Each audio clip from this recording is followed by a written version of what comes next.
Welcome back to the YouTube channel. This may be the most important video I have ever filmed, and I hope we take some notes. There is only one way to become financially free, and it is not the way that we've been taught. Big claim. If I don't deliver on my promise of explaining to you there is only one way to do this, you can hate in the comments, you can block my channel, you can delete me from your life, and you can never ever have anything to do with me again. But if I'm right, this will change the way you think about everything, and this absolutely changed my financial future, my trajectory, and took me from really a middle and poor class mentality into thinking like a rich or wealthy person, and I really want that for you. And we're gonna explain the whole thing to you. Now, a lot of people say there are two ways that you can become rich. You can make more money, and they're not wrong when they say that. Making more money can help accelerate your path there, or you can spend less. And they're not wrong when they say that either. You can make more money or you can spend less. 100% legit, I agree. But no matter how much more money you make and how much less money you spend, you still will not become financially free, or it'll take you a very long time to do so, and you're gonna lose the game. And I'll explain that in a diagram here in a second. The only way to become financially free is to invest. And here's what I mean by this. And this is gonna be a very painful exercise for you. Was for me. We run our members through this. We run clients through this. I run everyone I meet through this if they're willing, open, and able. I started working when I was 14. We lived in a trailer park, and I think I started mowing grass, doing basic maintenance. 14, 15, I worked on the weekends and the summers. By 16, I had some money saved up, bought a car, blah, blah, blah. So I've been working since I was 14. So since I've been 14, every year, I've obviously earned some income, and typically I made more and more and more. So if one year, I made, I don't know how much, $5,000 when I was 14, next year I made $6,000, and my overall earning went up. My overall earning kept going up. So this isn't what you earn per month. This line would be like everything you've ever earned in your lifetime. Now, if you took a year off or something, then maybe this line would be like, and then it would keep going, but you get the point. Every year you've earned money. I've done this exercise with people who've been working 30 years, and they've been making near six figures for the last 30 years. So their total they've ever made in their lifetime would be $3 million.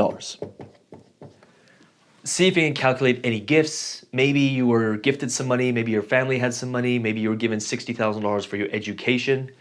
It would all count. So what I want you to do, and you can use the comments if you want, this is gonna be, the first part of this is fun, the second part is painful. Everything you've ever earned following this, you can make more money. So maybe you're 24 and you've earned 30 grand a year for the last 4 years. So you have made $120,000. So your number would be 120 grand. If you've been working 10 years and you've been making 50 grand, that number would be $500,000. If you've been working 25 years and you've been making 100 grand, that would be $2.5 million. You get the point. Your next challenge, exercise, this is gonna be painful. What's your net worth? If you liquidated everything right now, what would you be worth? Now, if you were gifted a home, you would add 300 grand to your total. Let's say the home is 300 grand. You would add that to the total. So anything you've been gifted counts as income. Everything you've ever made. So I was never gifted anything. So when I was like 24, 25, I was working on oil rigs. I think my number would have been probably 400 grand, and I was $20,000 in debt. Really big gap. For most people, this gap is massive. Some people get to the end of their life. They've worked really hard their whole life. They made $3 million, and they're like, well, my net worth's like 20K.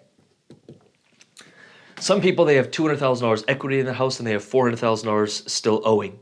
And so they're, 200 or 400 grand in debt, minus $200,000. Some people, they're a little bit closer. But if you just make money and you try to spend less, as little as possible, there's always gonna be a gap here. And the gap for most people is massive. Because there's taxes, that eats up a big part of it. There's living, there's housing, there's food, there's cars, there's gas, there's insurance, there's raising kids, there's education, there's everything in there. And the gap is massive. So every time almost all the time I've done this exercise, I mean, some people have literally cried. It's supposed to be painful. It's supposed to be. We can't ignore this anymore. A lot of people are ignoring their financial states. It's why we built the Underdog Investor Group. It goes well beyond crypto and DeFi. We're really about deep, heavy education and helping members become truly financially free. Creating a plan for them and giving them accountability and community to stick to that plan, and investing in our instance, crypto and DeFi to generate return, because the name of the game, this is where I want you. So get clear on what your total worth is. Fair market value, you liquidated everything. What are you worth? How big is that gap and where did all that money go? It's supposed to be a little bit painful. It was really painful for me when I did this because I was like in debt, close to not, I wasn't able to pay rent. I had a business, it was going under, everything was going wrong. And I've been like, I made so much money and I'm in the negatives. Something is wrong here. I can't ignore this anymore. That's when I was kind of explaining this concept. And the name of the game is, no matter where you are, to start investing. So eventually, hopefully you can see this. Yep, you can. Eventually, you're earning yield on the little you're able to save, because there's always going to be a gap. There's always taxes. There's always things that are going to create this gap. But the name of the game is, could I invest in something? I'm in some stablecoin stuff at 40% a year. That's pretty cool. Meaning compounded in 2 years, I've doubled my money. Meaning it gets me a point closer to beating, and I think the game is to beat your total income. I think that's the game, and it's a fun game.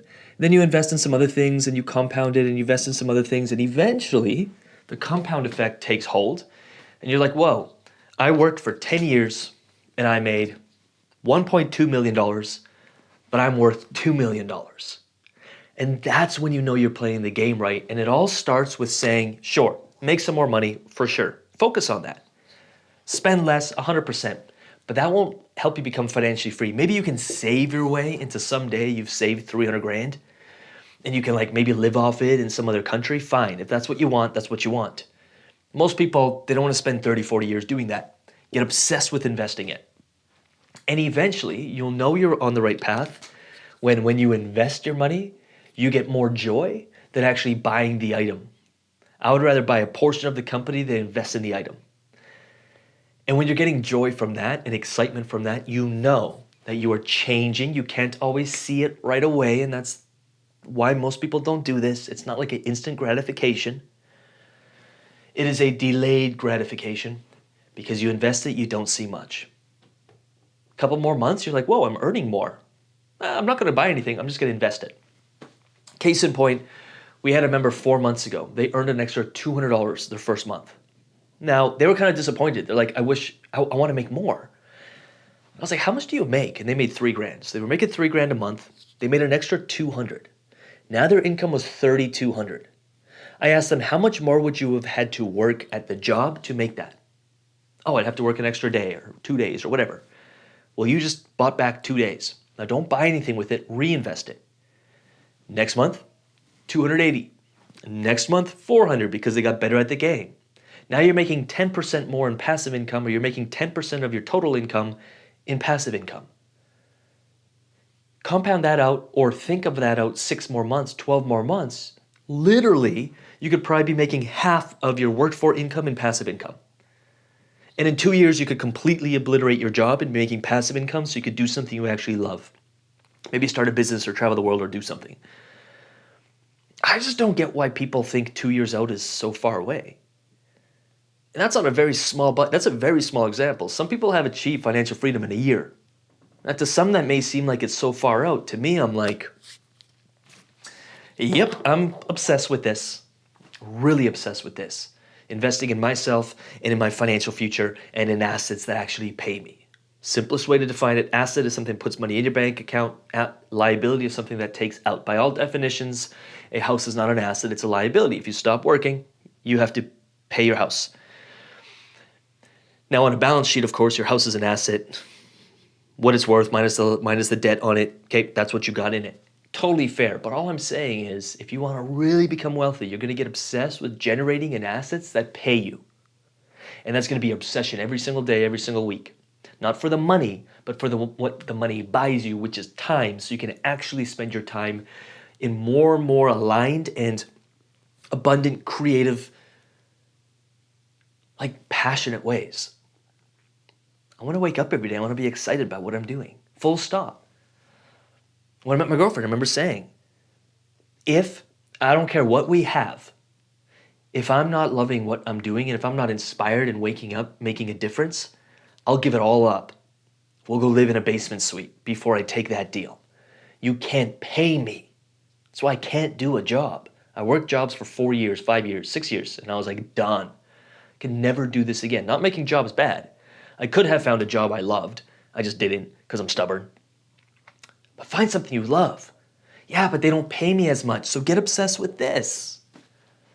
So even if the new job pays you $1,500 less, but you love what you're doing and you're working with animals or people or art or whatever, cars, whatever you're doing, you're loving it. You can't wait to show up and make a difference, and you don't care about the little bit less income because your assets are now just starting to pay you. That's success to me. Like, that's the definition of success. It doesn't have to be entrepreneurship, just doing something you love to do. That's it.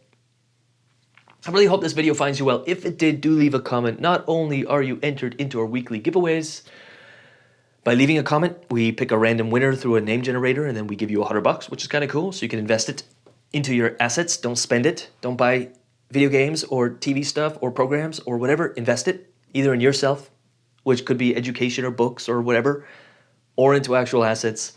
And at the same time, I will leave some videos up here and here and here and here. Do check them out for your educational pleasures, but use it. Don't let the information just be knowledge. Turn the knowledge into action, which is wisdom. Knowledge is information. Information is knowledge, but wisdom is doing. We got to go do. We got to apply. We got to play the game. Sometimes we got to lose a little bit, but we got to play the game. Go play the game. Go invest your money. Become financially free. Beat the game. That's all I got for you. With that said, I'll see you in the next video. Peace.